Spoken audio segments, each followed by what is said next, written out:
बिहार के पूर्व मुख्यमंत्री कर्पूरी ठाकुर को मरणोपरांत भारत रत्न दिया जाएगा। इसको लेकर के प्रधानमंत्री नरेंद्र मोदी ने ऐलान भी कर दिया है। मोदी सरकार के इस फैसले के बाद बिहार की राजनीति गर्मा गई है। पीएम मोदी के इस मास्टर स्ट्रोक के बाद बीजेपी ने बिहार में फ्रंट फुट पर बैटिंग भी करना शुरू कर दिया है। लोकसभा चुनाव 2024 से पहले बीजेपी का यह मास्टर स्ट्रोक कहा जा रहा है।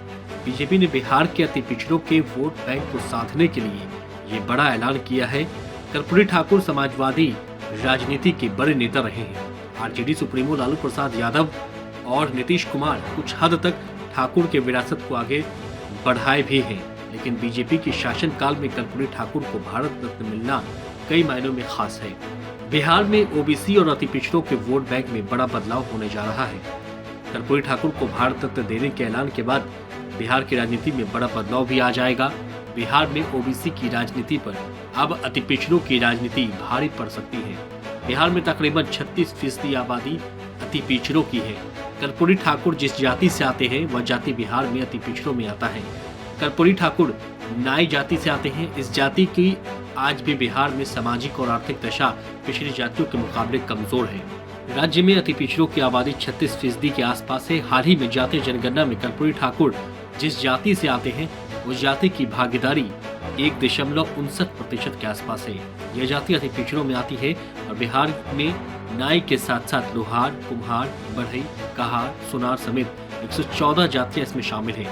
ऐसे में बीजेपी ने नीतीश कुमार के जातीय जनगणना का काउंटर करने की कोशिश की है। बीजेपी को लगता है कि इस फैसले के बाद अति पिछड़ा वोट बीजेपी की तरफ आ जाएगा। वहीं कर्पूरी ठाकुर की आज 100वीं जयंती मनाई जा रही है। ऐसे में जेडीयू, बीजेपी और आरजेडी कर्पूरी ठाकुर की जयंती पर कार्यक्रम भी करने वाली है। कर्पूरी ठाकुर के बेटे और जेडीयू के राज्यसभा सांसद रामनाथ ठाकुर ने मोदी सरकार के इस फैसले के लिए उन्हें धन्यवाद दिया है। ठाकुर ने कहा है कि 36 साल की तपस्या का फल मिला है। मैं अपने परिवार और बिहार की जनता की तरफ से केंद्र सरकार को धन्यवाद देता हूँ। आपको बता दें कि कर्पूरी ठाकुर 1942 के असहयोग आंदोलन में भी हिस्सा ले चुके हैं। देश के आजाद होने के बाद कर्पूरी ठाकुर पहली बार साल 1952 में विधायक बने थे।